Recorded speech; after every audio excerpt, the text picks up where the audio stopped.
So she wanted me to kidnap her, right? She wanted to role play this scenario where she was going to be in the shower. I was going to come in, rob the place, see a beautiful naked woman, and then have my way with her.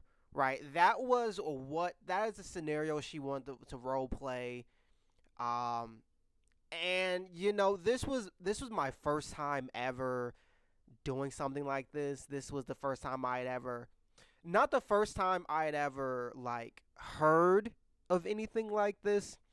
I've had previous partners before her that liked the idea of like resisting, right? But like I take it anyway or whatever the case may be. But this was like the first woman to like actually be like, I want a whole scenario or whatever the case may be. So yeah, for me it was like, for me I struggled with it a little bit because I was just like, I know you want this. Like, I know you want this. Like, you want this. I'm not like, I don't know. The role play just seems cheesy to me in a sense, right? This happened years ago, by the way. This was years ago. This is how like one of my first introductions to it. So I was just like, if we're gonna like, I'm not gonna be able to take this seriously if it doesn't feel real or whatever the case may be. So I was like, you got to be in the shower. Like, I don't want you to like, I was like, I want you to like be in the shower, and I was like, I'm gonna like, pretend to come in or whatever the case may be, and then like, I'm gonna like pick you up, put you on the bed or whatever the case may be, and we're gonna go from there. And we talked about having safety words, fellas, ladies, always have safety words. I don't care if a guy's never push you to those limits to where you felt like you need safety words, and fellas, same thing. But this is, when you're sex in general, you should have safety words because people can change their mind during sex or whatever the case may be. But especially stuff like this, make sure you have a safety word. So, um, she wanted to do it. I was like, if we're gonna do it, for me, it's gotta feel at least a little bit real. Like I don't want like me to just pick you up, put you on the bed, and then like somehow, some way you already arched. You're like, no, please, no, please, no, don't like that. I was like, I want like there's gotta be like some resistance or whatever the case may be. Um, so yeah, to start this video off by saying she wanted me to kidnap her and take advantage of whatever the case may be. This is how we're going to get into the topic of CNC, ladies and gentlemen, consensual, non-consensual, and it's the name is in its thing, right? You're consenting to a scenario that doesn't have consent, right? AKA me kidnapping her or whatever the case may be. But it doesn't always have to be that intense, right? You can baby step your way into it, right? You could start off with just like, actually no, before I give you examples, let me tell you a little bit more in depth of like what CNC is. So CNC is like I said, you're consenting to a scenario where there isn't consent. So technically speaking, right? Let's say fellas, if your girl has ever been like, I just want you to slide it in while I'm asleep, or fellas, you ever told your girl, I just want you to put it in your mouth while I'm asleep, right? You're unconscious. So technically, you cannot consent to that kind of behavior because you're unconscious, right? So if you have the agreement beforehand, hey, sweetie, when I go to sleep, I want you to like slide it in. That's consent to a scenario where consent isn't available, right? Another example would be like, someone can't consent when they're drunk, right? They're inebriated. They can't give consent. So if you talk to your partner beforehand and you're like, we're going to get drunk, we're going to have like some really nasty sex, whatever the case may be. Although if I'm being honest with y'all, I personally don't like drunk sex. I've tried it once. It just like, I personally just don't like it, but people do. But I digress. If you have that conversation beforehand, you are consenting to a situation where technically you can't consent. So that's consensual, non-consensual, right? That's baby stepping your way in there. And then there are darker scenarios as well. Like I told you about my ex that wanted me to kidnap her. That's more on the dark, intense side of things. You might have also seen some things online where like a woman's like, I just want to like go to the woods and I just want to run, and then have when he chased me and when he catches me, whatever he wants to do to me, then it is what it is. And then you have during Halloween, right? During Halloween, you see a lot of the content of the women and the men of like the women being like handcuffed or like tied, and then the guy with the scream mask. Is it Ghostface with the ghost face mask, and he'll like grab her and like take a picture, and she looks like, oh no, I'm tied up, I can't do anything, and then like so like that's a little bit more on the like darker side of things, right? But I will say this: if you do want to try things like that, like if you do want to like, I don't want to say this, but it is what that is. If you want to get into the more dark scenes of CNC, the grape play, uh, I would definitely, you know, you don't if it's your first time doing it, don't just like throw someone in the deep end, like baby step your way into it. Like I said, you wanna try have that conversation with your partner with her being asleep, right? Have that conversation with her being asleep, and you just put it in, or you being asleep, and she just put it in her mouth, or whatever the case may be, and then you just slowly work your way up to it. Maybe I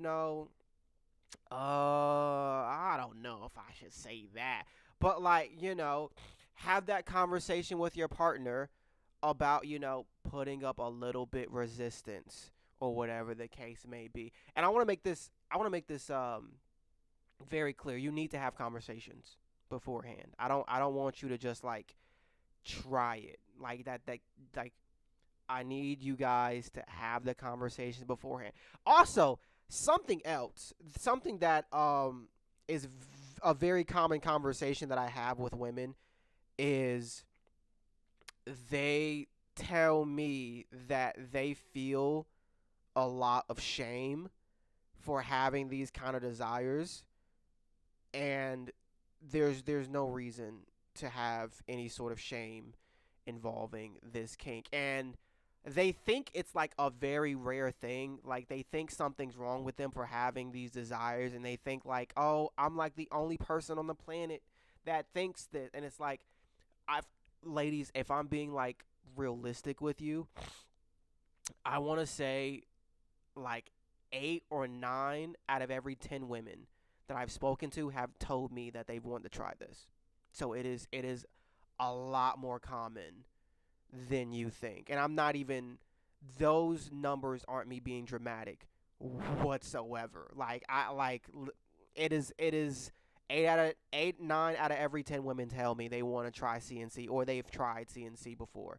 Um and a lot of the times, another conversation that comes with this is they're like, the men just turn it down immediately, right?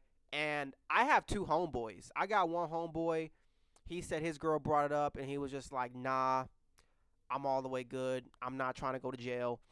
And the other guy was just like, yeah, no, I just feel like, my other homeboy was like, I'm not trying to get Shannon Sharp. Now, I don't know the Shannon Sharp situation. Apparently Shannon Sharp is this guy who was paying this girl for some play, which is crazy, by the way. But first of all, that's illegal. So admitting to that is already illegal. But like, apparently she wanted to try CNC or whatever. She was into that, and she was like, I want you to choke me and take it and blah blah blah blah. And she ended up, you know, taking these text messages into court. And my homeboy's just like, I'm not trying to have that happen to me or whatever the case may be. And for the men out there who feel this way, I also want you to know, the same way I'm telling women to not feel shameful for having these desires, there's also no shame in wanting to not have these desires as well. Like, there is no right or wrong answer. If you don't want to do it, there's no shame. If you do want to do it, there's also no shame.